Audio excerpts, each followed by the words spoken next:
नमस्कार प्रेक्षकांनो. नशीबवान मालिकेच्या आजच्या भागामध्ये इथे नागेश्वर घोरपडे गिरिजाला म्हणत असतो की गिरिजा, कसं आहे ना, जी व्यक्ती माझ्या विरोधात जाण्याचा प्रयत्न करते ना, तिला मी शांतपणे जगू देत नाही. लवकरच तिचे दिवस भरत येतात आणि मी त्या माणसाचे उलटे दिवस मोजायला सुरुवात करतो. तेव्हा गिरिजा आता मनामध्ये म्हणत असते की तुला किती उलटे दिवस मोजायचे आहेत ना, ते मोज नागेश्वर घोरपडे. कारण का आता मी सुद्धा सावध झालेली आहे. आता यापुढे जो काही वार करेन ना, तो तुला बेसावध ठेवूनच करेन, असं गिरिजा म्हणत असते. फाईल नक्कीच बदलली गेली हे मला माहीतच आहे. तरी इथे रुद्र आपलं काम करत बसलेला असतो. तेवढ्यात गिरिजा त्याच्यासाठी चहा घेऊन आलेली असते. गिरिजा म्हणत असते की रुद्र, तुमच्यासाठी चहा आणलाय. तेव्हा रुद्र गिरिजाकडे लक्ष देत नाही.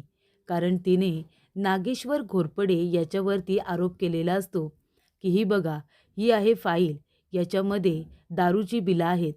पण नंतर फाईल चेंज केल्यानंतर ते कारखान्याची काही बिलं असतात. तेव्हा गिरिजाला कळतं की रुद्र तिच्यावरती रागवलाय आणि तो तिच्याजवळ बोलत नाहीये. तेव्हा इथे रुद्र आता चहा न पिता बाजूला जाऊन आपलं काम करत असतो. गिरिजा म्हणत असते, रुद्र, मला माहिती आहे तुम्ही माझ्यावरती रागवलात, पण माझा राग तुम्ही चहावरती काढू नका. प्लीज चहा घ्या. तेव्हा इथे रुद्र म्हणत असतो, गिरिजा, काल तुम्ही जे काही वागलात ना, ते मला अजिबात आवडलेलं नाही आहे. तेव्हा गिरिजा म्हणत असते, रुद्र, खरं सांगू का, चुकलं माझं. मी आबासाहेबांवरती असे आरोप करायला नको होते ना.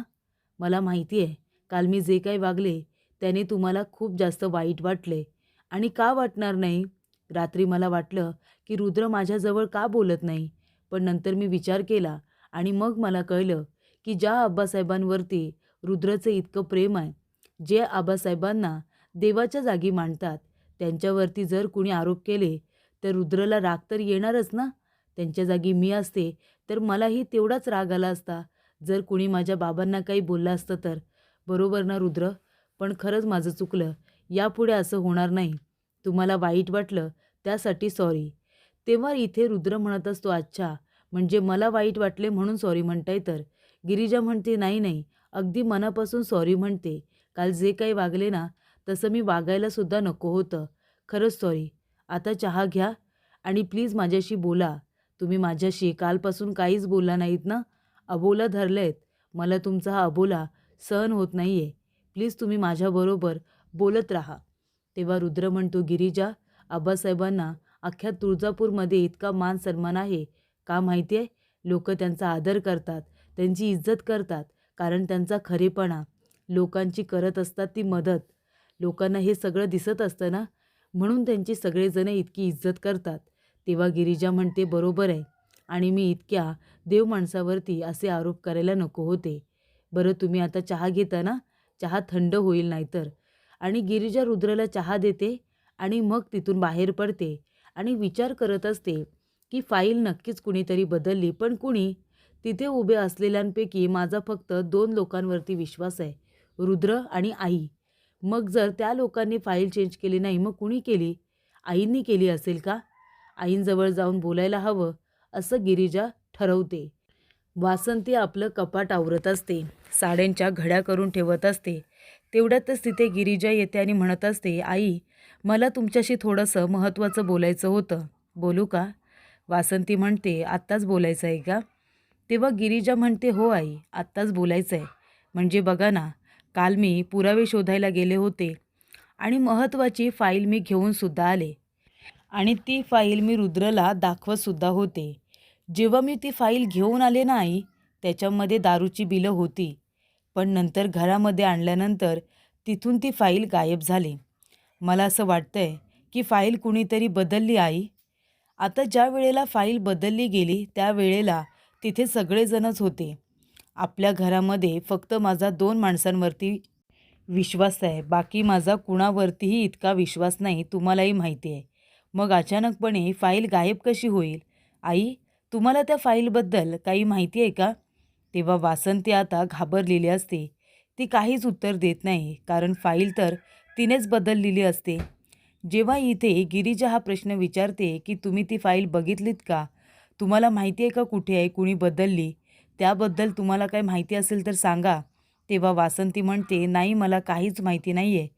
तेवढ्यातच नागेश्वर घोरपडे वासंते वासंते म्हणून तिला जोरजोरात आवाज देतो. तेव्हा वासंतीच्या हातातले जे काही कपडे असतात, साड्या असतात, त्या घाबरल्यामुळे खाली पडलेल्या असतात.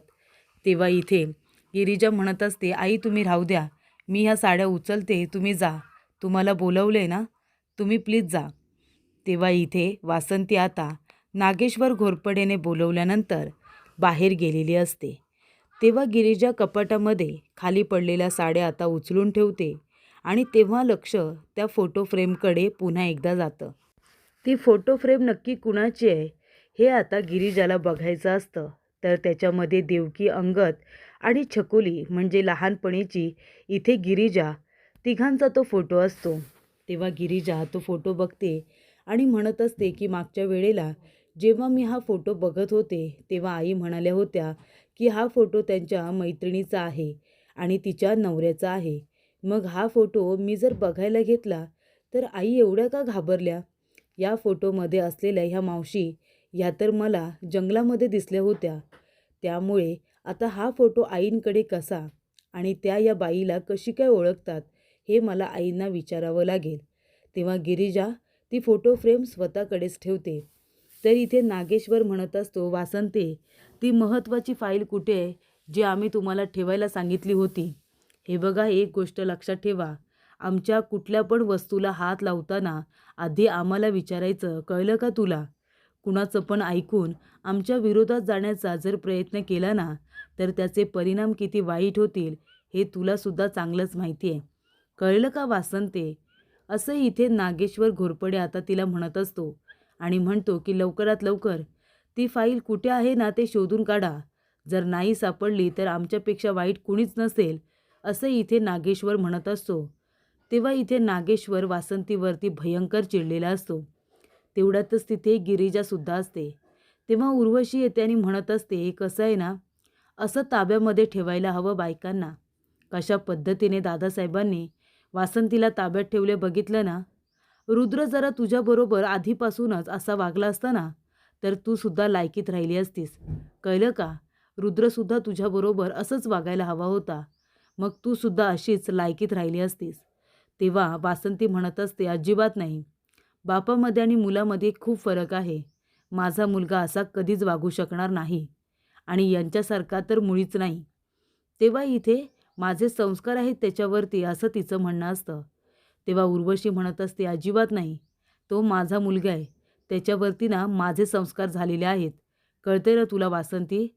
त्यामुळे जर मी रुद्रला सांगितलं ना, की तुम्ही दोघीजणी सासवा-सुना मिळून आमच्या दादासाहेबांच्या विरोधामध्ये कट रचताय, ही गोष्ट जर मी रुद्रला सांगितली, तर रुद्र आहे ना, इथे पाय पुसण्याला जेवढी किंमत नसते ना, त्यापेक्षाही जास्त तुमची बत्तर किंमत करेल. कळलं तुम्हाला? जर ही एक गोष्ट मी त्याला सांगितली तर. त्यामुळे यापुढे लायकीत राहायचं. जास्त बोलायला जायचं नाही. कळलं ना? तेव्हा इथे आता लगेच उर्वशी म्हणते, काय गं? तू दादासाहेबांच्या रूममध्ये काय करत होतीस? मी तुला कपाटाचा दरवाजा बंद करताना बघितलं. काय करत काय होतीस तू त्यांच्या रूममध्ये? तेव्हा इथे गिरिजा म्हणते, मी आईंना भेटायला गेले होते. उर्वशी म्हणते, हो, पण तिथे तर कुणीच नव्हतं ना? तेव्हा वासंती म्हणते, मीच तिला कपडे आवरत असताना सांगितलं होतं की बाकीचे कपडे तू आवर. उर्वशी म्हणते, आली आली, उंदराला मांजर साक्ष आली. पण एक गोष्ट लक्षात ठेवा, जर तुम्ही दादासाहेबांच्या विरोधात गेलात ना तर परिणाम खूप वाईट होतील, ही गोष्ट लक्षात ठेवा. तर इथे सुभानराव आलेला असतो. नागेश्वर घोरपडे म्हणत असतो की सुभानराव, ह्या गिरिजावरती ना बारीक लक्ष ठेवा. नशीबवान म्हणून घरामध्ये तिला आणली होती, पण ती तर आमचंच नशीब इथे आता उद्ध्वस्त करायला बसली. तिच्यावरती लक्ष ठेवा, पण तिच्या जीवावरती बेतेल असं काही करू नका. तेव्हा सुभानराव म्हणतो, का साहेब, तिच्या जीवाचं काही बरं वाईट झालं ना तरीसुद्धा चालेल ना, डोक्याचा ताप तरी जाईल तुमच्या. तेव्हा तुमच्यापर्यंत काही येणार नाही, असं सुभानराव म्हणत असतो. तेव्हा प्रेक्षकांनो, नागेश्वर म्हणतो, अजिबात नाही. आधीच आमचं नशीब काही चांगलं नाही आहे. जोपर्यंत निवडणुका होत नाही ना, तोपर्यंत गिरिजाला काहीसुद्धा होऊ शकत नाही. फक्त असं काहीतरी करा की तिचं तोंड बंद राहील, असं काहीतरी करा. तेव्हा इथे सुभानराव म्हणतो की साहेब काळजीच करू नका. तिच्या मागावरती आता माणसं ठेवतो लक्ष ठेवायला. कुठे जाते, कुणाला भेटते, हे सगळं काही शोधून काढतो. मग तर चालेल ना? तेव्हा प्रेक्षकांनो, वासंती देवाजवळ हात जोडून उभी असते. ती म्हणत असते की देवा, तुला माहितीच आहे माझ्या मनात काय होतं. मी का फाईल इथे चोरली, का फाईल मी बदलली, कारण का माझ्या मुलाच्या जीवाला धोका होता. पण गिरिजाच्या प्रयत्नांना यश दे. गिरिजा जे काही करते ना त्याच्यामध्ये तिला यश दे, कारण माझ्यामुळे तिचा डाव फसला, ती तोंडावरती पडली. पण मला ते मान्य नाही. तेव्हा इथे गिरिजा फोन करते. वासंती म्हणते गिरिजा किती नशीबवान आहे, आता आठवण काढली आणि लगेच फोन आला सुद्धा.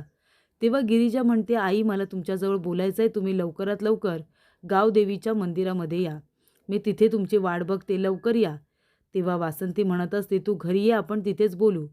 गिरिजा म्हणते काही गोष्टी आपण घरामध्ये नाही बोलू शकत, तुम्ही या ना लवकर, मी तुमची वाट बघते. तेव्हा वसंती आता बाहेर जायला निघते. उर्वशी दादासाहेबांना फोन करून सांगते की आत्ताच घरचा भेदी बाहेर जायला निघालाय. कुणाचा तरी फोन आला होता आणि लगेच बाहेर जायला निघाली. कुठे गेली आहे, काय गेली आहे, काही माहिती नाही. तेव्हा नागेश्वर म्हणतो बरं झालं कॉल केला दीदी, आता बघाच मी काय करतो. तेव्हा नागेश्वर घोरपडेने गिरिजाच्या पाठीमागे त्या माणसाला लक्ष ठेवायला सांगितलेलं असतं. आता गिरिजा कुठे जाते, कुणाला भेटते, हे इत्तुंबच सांगायचं असं नागेश्वरने सांगितलेलं असतं. तर इथे आता गिरिजा रस्त्याने जात असते आणि तो माणूस तिचा पाठलाग करत असतो. गाडीच्या इथे दारामध्ये किंवा आरशामध्ये आता गिरिजाने त्या माणसाला बघितलेलं असतं. तेव्हा ती गोल गोल फिरते आणि त्याच्यासमोर येऊन उभी राहते आणि म्हणते काय रे, काय करतोयस इथे? तो म्हणतो काही नाही, मी तुझा पाठलाग करत नाही आहे. गिरिजा म्हणते हो, तू माझा पाठलाग करत नाही आहेस, पण मी कुठे बोलले असं काही, मी बोलायच्या आधी तूच बोललास ना. तेव्हा गिरिजा म्हणते की घरातून जेव्हापासून निघाली आहे तेव्हापासून तू माझा पाठलाग करतोयस, मला कळत नाही असं वाटते का तुला? तेव्हा इथे सगळे माणसं जमतात आणि म्हणतात काय झालं मॅडम, काय झालं? तेव्हा गिरिजा म्हणते बघा ना, हा माणूस किती विचित्र आहे, माझा पाठलाग करतोय, जेव्हापासून मी घरातून निघाली आहे ना तेव्हापासून मला फॉलो करतोय. तेव्हा लोक म्हणतात काय रे, तुला माहिती नाही का ती कोण आहे ते?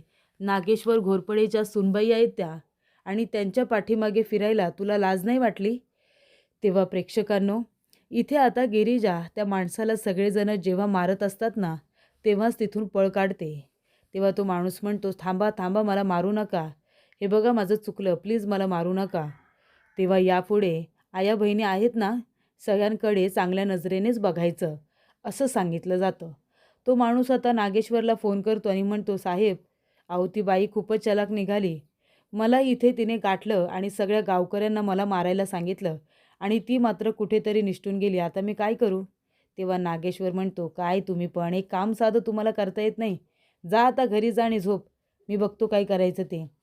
तेव्हा इथे गिरिजा म्हणत असते की आई तुम्ही आलात सुद्धा. वासंती म्हणते काय गं गिरिजा, कुठे होतीस तू, कधीपासून मी तुझी वाट बघते, आणि हे काय इतका घाम का आलाय तुला? तेव्हा गिरिजा म्हणते सांगते आई, सगळं सांगते. तुम्हाला माहिती आहे नागेश्वर घोरपडेने माझ्यावरती लक्ष ठेवायला माणसं पाठीमागे ठेवलेली आहेत.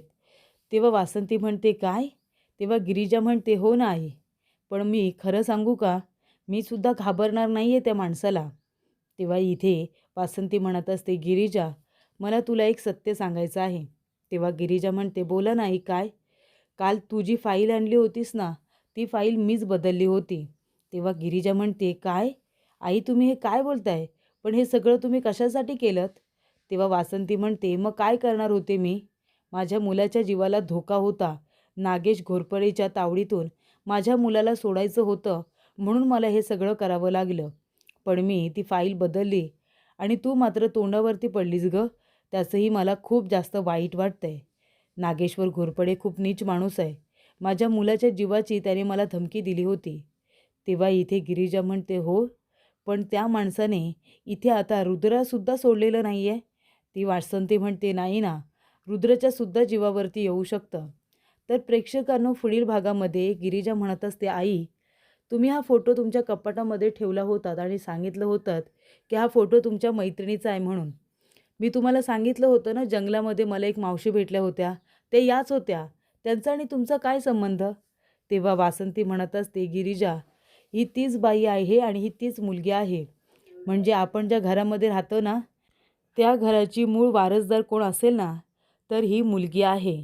तेव्हा गिरिजा म्हणते, मग आपण त्या मुलीला शोधू, तिला शोधून काढू आणि ज्याचं जे आहे ना, ते त्याला मिळालंच पाहिजे, नाही का आई? तेव्हा इथे वासंती आणि गिरिजा दोघीजणी घरी येतात. नागेश्वर म्हणतो, काय तुमच्या दोघींचं चाललंय काय? कुठून आली तुमची जोडी? आमच्या विरोधामध्ये काय कट कारस्थान रचताय हे आम्हाला कळत नाही असं वाटतंय का तुम्हाला? तेव्हा इथे नागेश्वर लगेचच इथे वासंतीचा गळा दाबतो आणि तिला म्हणत असतो, तुझी हिंमत कशी झाली आमच्या विरोधात जायची? सांग ना, कशी हिंमत झाली तुझी? सोडणार नाही आज तुम्हाला. तेवढ्यात तिथे रुद्र येतो आणि म्हणतो, आबासाहेब हे काय करताय तुम्ही?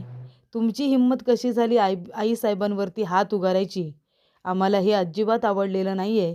असं इथे रुद्र आता आपल्या वडिलांना नागेश्वर घोरपडेला म्हणत असतो. तर अशा रीतीने इथे आता नागेश्वरची ही एक बाजू रुद्रच्या समोर आलेली असते आणि त्यामुळे रुद्र पहिल्यांदा नागेश्वर घोरपडेवरती रागवलेला असतो, त्याच्यावरती चिडलेला असतो आणि आपल्या आईवरती का हात उगारला म्हणून त्याला जाब विचारत असतो.